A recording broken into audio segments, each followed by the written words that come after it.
You know what I love? When manufacturers make a great product, but being that I live in an area that's known as Four Corners, and if you're familiar with that term, it's a little entertaining when an engineer does not take into some account something that's extremely important to me. I live in Southwest Colorado. People in Southern California, Arizona, Nevada, you know the drill. You might find this useful. Out on Spyder Pops, a couple other sources as well, but Spyder Pops is the source that I use, and I do believe he has most of them. They are disappearing. I'll give you that advice, and I don't have the exact cost with inflation right now, so I'm going to stop talking about that. A couple different aspects of the air management system. If you look through them, you think, they're just plastic. What does it do? Well, the first and important one is on your cooling system itself, and this concentrates the air that's coming in through the front cowls of your Can-Am and enters the radiator. Now notice mine on top of yours, other than a few cicada guests that I'm going to get rid of when it's a little warmer out, and I have to debug my screens. You do that with high pressure the other way if you follow me. Air or water will do it. It's a pretty easy job. But notice these guys. These seals stay in place and are sealed up against the cowl. When that cowl cover's in place, forces the air in through here. That one piece of plastic, and you notice it's backed with the backing here, so it provides it with backing and also insulation, and makes sure that this thing just doesn't lay down. It'll still pin up against the cowling like this, but without this strip it will lay flat. So you need to get all three pieces. The backing piece, the seal itself, and then the top seal.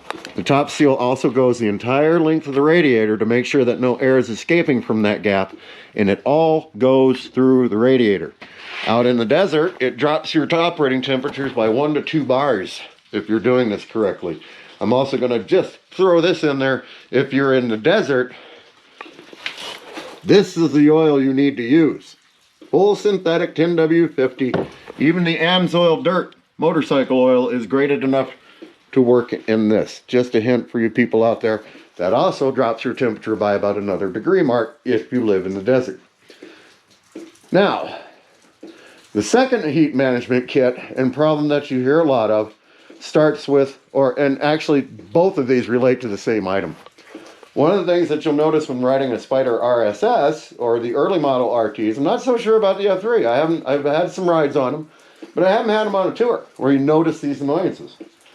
The annoyance I'm talking about is when I first started to ride in the warmer months, my God, my right foot got hot.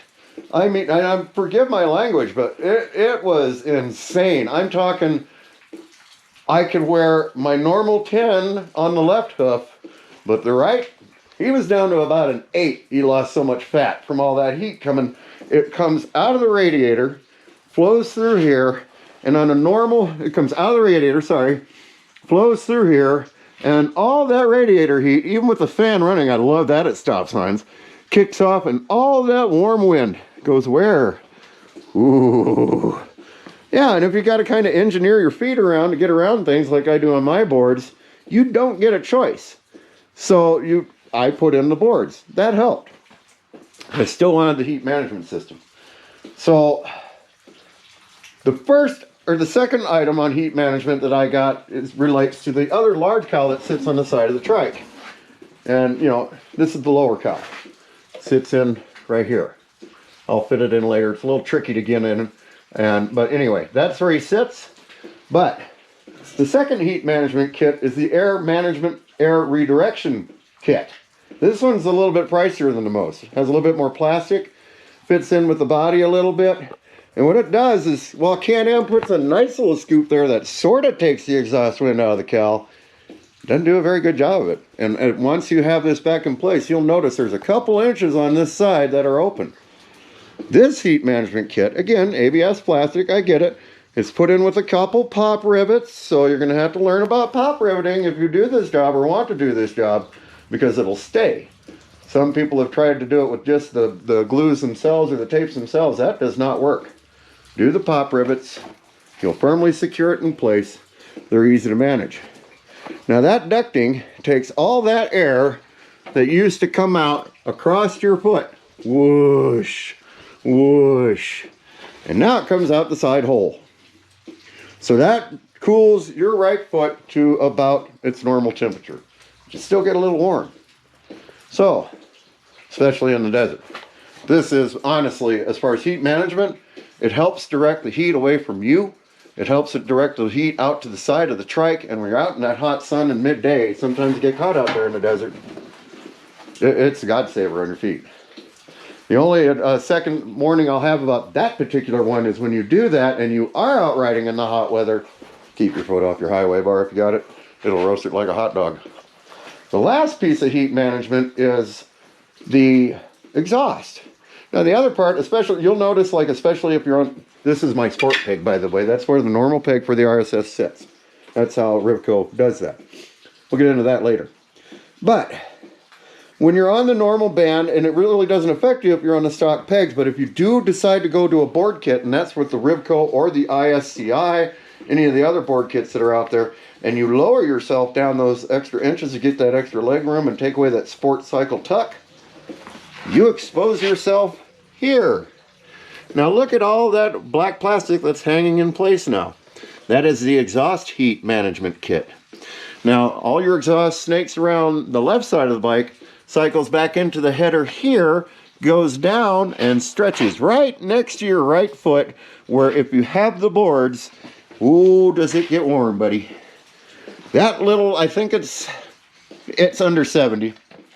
I know. And I understand if you have concerns, but I'm buying plastic. But I'm telling you, when you're out in the desert, and even on regular days or in normal areas, it makes your right foot comfortable. I don't know what it is on the F3, RT, blah, blah, blah. But to do the modification to get the RSS into a convertible, I call it, you drop the boards to get the Rivco boards on, and that exposes you to the heat of that pipe. These pieces of plastic glue up there with their automotive tape. It uses a very good brand. This is also available at Spyder Pops. And that keeps the heat of those exhaust pipes. You can see them underneath. See how they come close to that guard? And I believe it's actually got heat shielding in there as well. All I know is your foot will thank you for it. And that's pretty cheap technology to improve your comfort. That's all I got today on the heat management stuff. It's a little longer, but if you can get them. Also, you know, I'll have to tell you that RSS stuff is becoming a little bit more obsolete, a little bit more unavailable, and so on and so forth. So, a little cool out here today, but again, I got this to deal with, so I'm stuck in the shop. You guys have a great afternoon. We'll talk to you later. Bye.